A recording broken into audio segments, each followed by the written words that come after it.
विश्व का। एक बार लौट कर देखें इन्हीं शब्दों में जो मैंने कहा, तो समझ पाएंगे। धर्म की जय होती है तभी अधर्म का नाश होता है।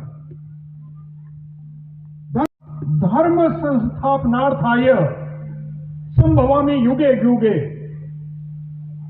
युग युग में मैं सदैव इस धरती पर धर्म की संस्थापना के लिए आता हूं। धर्म की जय होगी तभी अधर्म का नाश होगा। अधर्म का नाश होगा और धर्म की जय होगी तभी प्राणियों में सद्भावना होगी, और प्राणियों में सद्भावना होगी तभी विश्व का कल्याण होगा।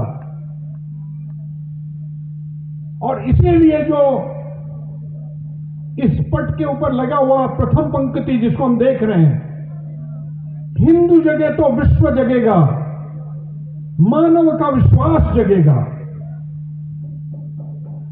भेद भावना तमस हटेगा, समरसता अमृत बरसेगा। आगे की पंक्ति सुने, ध्यान से सुने, एक एक शब्द में और उसकी गहराई में जाने का प्रयास करें। हिंदू सदा से विश्व बंधु है, जड़ चेतन अपना माना है, मानव पशु गिरि तरु सरिता में एक ब्रह्म को पहचाना है। जो चाहे जिस पथ से आए, साधक केंद्र बिंदु पहुंचेगा।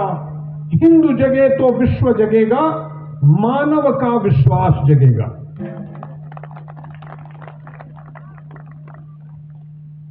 कहते हैं हिंदू सदा से विश्व बंधु है।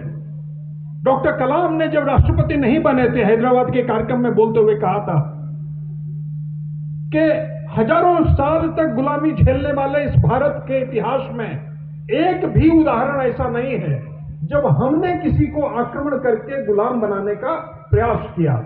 ये हमारे खून में, हमारे रक्त में नहीं है। हिंदू सदा से विश्व बंधु है, जड़ चेतन अपना माना है। चाहे चेतना पूर्ण है, चाहे पर्यावरण है, चाहे प्रकृति है, चाहे मिट्टी है, चाहे जल है, सबको पूज्य माना है। हमारे रक्त में हमारे पूर्वजों ने यही सिखाया। सुबह तुलसी की पूजा करते हैं, पीपल की पूजा करते हैं, बरगद की पूजा करते हैं, चंद्रमा की पूजा करते हैं, सूर्य की पूजा करते हैं, धरती को माता बोलते हैं। ये हमारे रक्त में है, हमारे संस्कारों में है। ऐसी विशिष्ट संस्कृति जिसे कहते हैं हिंदू संस्कृति, मानव पशु गिरि तरु सरिता में एक ब्रह्म को पहचाना है। चाहे वृक्ष है, चाहे पर्वत है, चाहे मनुष्य है, सब में ईश्वर को देखने वाला वो हिंदू है। और सबसे बड़ी धारणा, जो चाहे जिस पथ से आए, साधक केंद्र बिंदु पहुंचेगा। हम ही नहीं हैं, जो चाहे जिस मार्ग से आना चाहे, किसी मत मतांतर से आना चाहे, आखिर उस ईश्वर तक पहुंचेगा। यह विश्वास दिलाने वाला अगर कोई मत, पंथ, धर्म, विचार इस धरती पर है तो वो हिंदू है।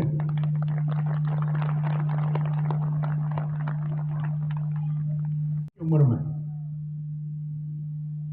और वही सुना सीखा। एक कविता सुना करता था अपनी शाखा पर 52 साल पहले, हिंदू जगे तो विश्व जगेगा, मानव का विश्वास जगेगा। इन पंक्तियों के पार कुछ पंक्तियां थी जो मेरे नशों में झंकृत हुआ करती थी, जो सुनता था तो समझ में आता था, एक भाव मन में जगता था, एक कल्पना जगती थी।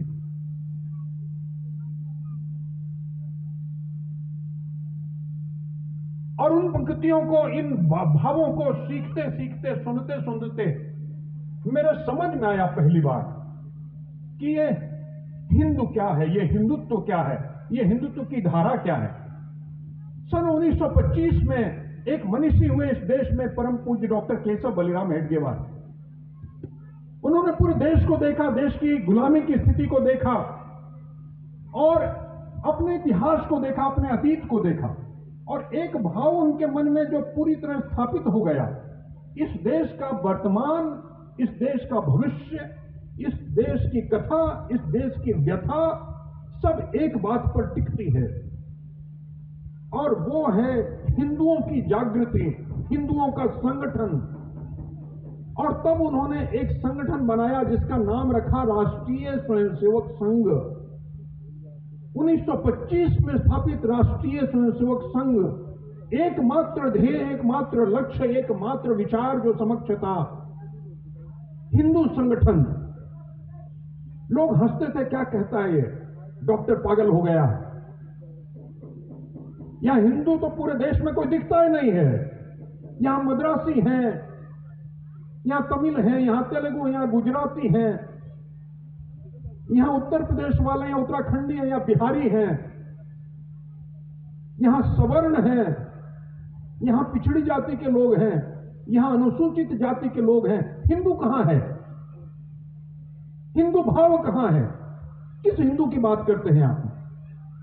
और कौन इस बात को समझेगा, कौन इस बात को पकड़ेगा, कौन इस बात पर आपके पीछे चलेगा?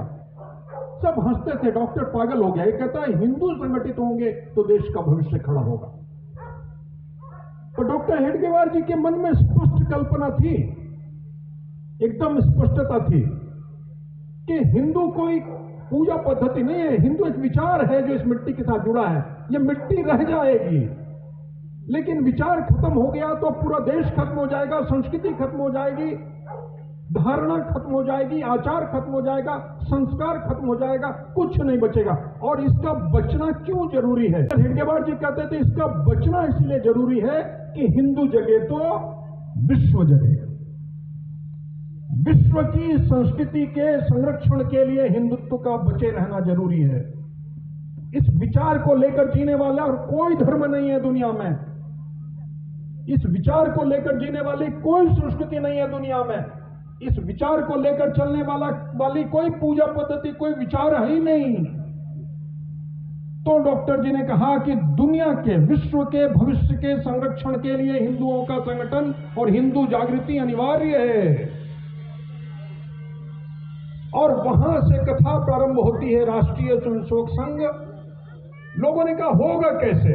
डॉक्टर हेडगेवार जी ने अपना उदाहरण रखा मुझसे, और उन्होंने अपनी डॉक्टरी का पेशा छोड़ा, अपना पूरा जीवन होम किया राष्ट्रीय स्वयंसेवक संघ के माध्यम से हिंदू जगाने में। और उनके पीछे पीछे धीरे धीरे कारवां बनता चला गया। सैकड़ों हजारों कार्यकर्ता जो अपना पूरा जीवन लगाकर चले। सबके मन में यह विचार था, यह देश जगेगा तब जब हिंदू जगेगा, ये देश बचेगा तब जब हिंदू बचेगा, ये संस्कृति संरक्षित होगी तभी इस देश का भविष्य है।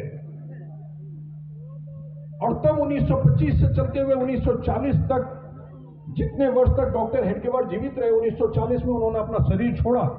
1940 के पहले पहले डॉक्टर हेडगेवार जी के अथक प्रयत्न से अपने खून को पानी बना दिया, इतना मेहनत किया उन्होंने। और उनके साथ हजारों कार्यकर्ता जो पूरे देश के कोने कोने में जाकर इसी हिंदू जागृति के काम में लगे। 1940 में डॉक्टर हेडगेवार जी ने अपनी आंखों से देखा, पूरे देश में राष्ट्रीय स्वयंसेवक संघ का काम था। संघ यानी हिंदू जागृति, संघ यानी हिंदू संगठन, संघ यानी हिंदू संस्कृति का जागरण, हिंदू संस्कृति का संरक्षण।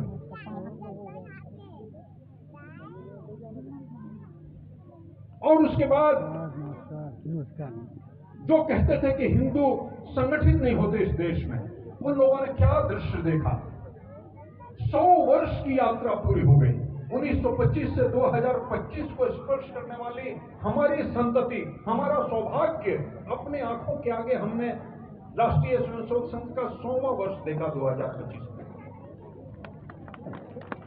और इस 100 वर्ष की अथक यात्रा में आज आसेतु हिमांचल संघ, देश के जिले जिले में संघ, देश के विकास खंडों में संघ, देश के गांवों में संघ, सुदूर पर्वतीय क्षेत्रों में संघ, सीमावर्ती क्षेत्रों में संघ, पूर्वांचल में जाओ तो संघ, एकदम दक्षिण के छोर में जाओ तो संघ, आसेतु विश्व। दिखती है हिंदू जागृति की लहलाती हुई फसल, हिंदू संस्कारों और विचारों का प्रबल रूप से खड़ा होना, पूरी दुनिया के समक्ष एक सशक्त शक्ति के रूप में हिंदू जागृति, दुनिया के सारी विरोधी ताकतें कांप जाती हैं आज उसे देखकर। ये दृश्य खड़ा हो पाया इस 100 वर्ष की तपश्चर्या के कारण जो संघ ने जिया। पर यह तपश्चर्या सहज नहीं थी। तमाम विरोध, तमाम अपाघात, तमाम कष्ट, 3-3 बार प्रतिबंध, हजारों कार्यकर्ताओं का उत्पीड़न। क्यों? क्योंकि हिंदू जगह तो यह देश मजबूत होता है, हिंदू जगह तो दुनिया के सामने एक सशक्त शक्ति खड़ी हुई दिखने लग जाती है, और जितने देश विरोधी विश्व भर में ताकतें हैं वो सब कांप जाती हैं देख कर कि भारत जाग रहा है, भारत संगठित हो रहा है, टुकड़े टुकड़े में बटा, क्षेत्र में बटा, जातियों में बटा, भाषा में बटा, ये भारत तो एकजुट होने लगा। दुनिया की तमाम विरोधी शक्तियां कांप जाती हैं उसको देखकर। इसीलिए वो सारी शक्तियां षड्यंत्र करके संघ की जड़ें हिलाने का प्रयास करती हैं, क्योंकि सारी शक्तियां जानती हैं कि जब तक इस देश में राष्ट्रीय स्वयंसेवक संघ इसकी जड़ों में खड़ा है, कोई विरोधी शक्ति इस देश का बाल बांका नहीं कर सकती। संघ यानी क्या? संघ यानी संगठन, संघ यानी क्या? संघ यानी सातत्य, संघ यानी क्या? संघ यानी संपर्क, संघ यानी क्या? संघ यानी सद्भाव। तुम बैठो, आ जाओ, पूरे बैठ जाओ। देश के कोने कोने में जड़ों जड़ों तक खड़ा एक विशाल संगठन एक विचार करता है तो लाखों गांवों को एक बार में हिला देने की क्षमता रखता है। ऐसा है राष्ट्रीय स्वयंसेवक संघ। जो भगवान श्री कृष्ण ने कभी कहा था, संभवामि युगे युगे, आज के समय में, आज के युग में जो भगवान प्रकट हुए इस देश में, भगवान प्रकट हुए संगठन के रूप में। आज के तिथि में भगवान प्रकट हुए संगठन के रूप में, और आज की तिथि में भगवान कृष्ण का स्वरूप है हिंदू संगठन, हिंदू जागृति, जो आज पूरा देश देखता है। जब उन्होंने कहा था धर्म संस्थापनार्थाय संभवामि युगे युगे, आज धर्म की संस्थापना के लिए इतने वर्षों से सन्नद्ध राष्ट्रीय स्वयंसेवक संघ, और उसकी शताब्दी के अवसर पर इस कार्यक्रम में हम सब के सब सहभागी हैं, हमारे जीवन का अतीव सौभाग्य है।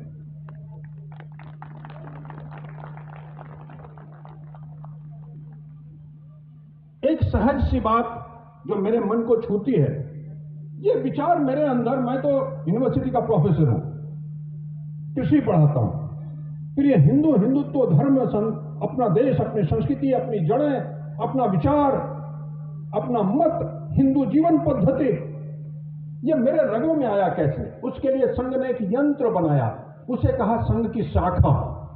गांव गांव में लगने वाली, शहर शहर में लगने वाली, मोहल्ले मोहल्ले में लगने वाली, हर मैदान में लगने वाली, और सामने खड़ा हुआ भगवत ध्वज, ध्वज के आगे खड़े हुए स्वयंसेवक, उन स्वयंसेवकों के साथ में होने वाली अंत में प्रार्थना।